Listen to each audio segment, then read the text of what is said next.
Kannada DNK YouTube ಚಾನಲ್ಗೆ ಸ್ವಾಗತ. ಯಾರ್ಯಾರು ನಮ್ಮ ಚಾನಲ್ನ ಹೊಸ್ದಾಗಿ ನೋಡ್ತಾ ಇದ್ದೀರೋ ಅವರೆಲ್ಲರೂ ಸಹ ಸಬ್ಸ್ಕ್ರೈಬನ್ನು ಮಾಡಿ ಬೆಲ್ ಬಟನ್ ಒತ್ತೋದನ್ನು ಮರಿಬೇಡಿ. ಯಾಕಪ್ಪ ಅಂದರೆ ನಾವು ಮೊದಲು ಹಾಕುವಂಥ ವಿಡಿಯೋ ಫಸ್ಟ್ ನಿಮಗೆ ಬರ್ತದೆ. ಆದ್ದರಿಂದ ಸಬ್ಸ್ಕ್ರೈಬನ್ನು ಮಾಡಿ ಬೆಲ್ ಬಟನ್ನ ಒತ್ತಿ. ಈ ವಿಡಿಯೋ ಇಷ್ಟವಾದಲ್ಲಿ ಲೈಕ್ ಮಾಡಿ, ಶೇರ್ ಮಾಡಿ. ನಮ್ಮ ಕರ್ನಾಟಕ ರಾಜ್ಯದಲ್ಲಿ ಎರಡೇ ಬ್ರಿಟಿಷರು ಅಂದರೆ ಈ ಸರ್ಕಾರದವರೇ. ರೈತರು ಭೂಮಿ ಮಡಿಲಲ್ಲಿ ಅವರು ಜೀವನ ಮಾಡ್ತಾಯಿದ್ದಾರೆ. ಲಕ್ಷಾಂತರ ಜನಕ್ಕೆ ಅನ್ನ ಹಾಕ್ತಾಯಿದ್ದಾರೆ. ಅವರಿಲ್ಲ ಅಂದರೆ ನಾವ್ಯಾರೂ ಇಲ್ಲ. ರೈತರಿಲ್ಲ ಅಂದರೆ ನಾವ್ಯಾರು ಬದುಕೋಕ್ಕೆ ಸಾಧ್ಯನೇ ಇಲ್ಲ. ಬೇಕಾದ್ರೆ ಸರ್ಕಾರದವ್ರಿಲ್ಲ ಅಂದರೆ ರೈತರು ಬದುಕ್ತಾರೆ, ಸರ್ಕಾರದವ್ರಿಗಿಲ್ಲ ಅಂದರೆ ರೈತರು ಬದುಕ್ತಾರೆ. ಆದರೆ ರೈತರು ಇಲ್ಲ ಅಂದರೆ, ಒಂದು ಕ್ಷಣ ರೈತರು ಇಲ್ಲ ಅಂದರೆ ಸರ್ಕಾರ ಯಾರು ಬದುಕೋಕ್ಕೆ ಸಾಧ್ಯನೇ ಇಲ್ಲ.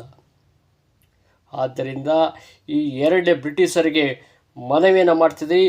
ಎಲ್ಲರ ರೈತರ ಪರವಾಗಿ ಮನವಿಯನ್ನು ಮಾಡ್ತಾಯಿದ್ದೀನಿ.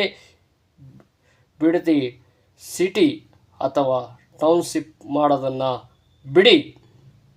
ರೈತರಿಗೆ ಉತ್ತಮವಾದ ಬೆಳೆದಿರುವಂಥ ಬೆಳೆಗೆ ಬೆಲೆಯನ್ನು ಕೊಡಿ.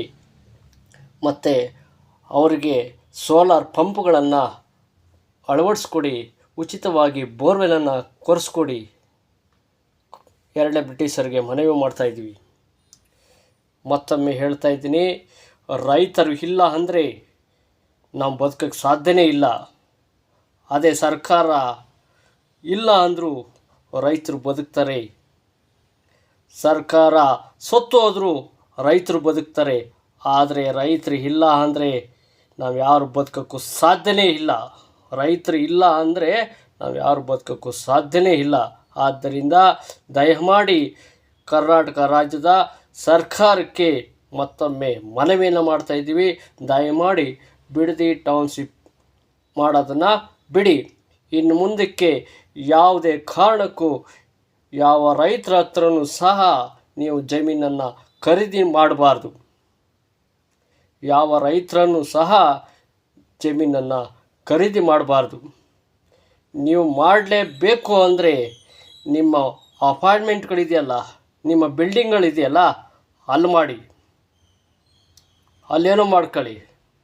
ಆದರೆ ರೈತರ ಜಮೀನಲ್ಲಿ ಮಾಡಬೇಡಿ. ರೈತರ ಜಮೀನಲ್ಲಿ ಮಾಡಬೇಡಿ. ನಿಮ್ಮಿಂದ ಕೋಟ್ಯಾಂತರ ಜನಕ್ಕೆ ತೊಂದರೆ ಆಗುತ್ತೆ.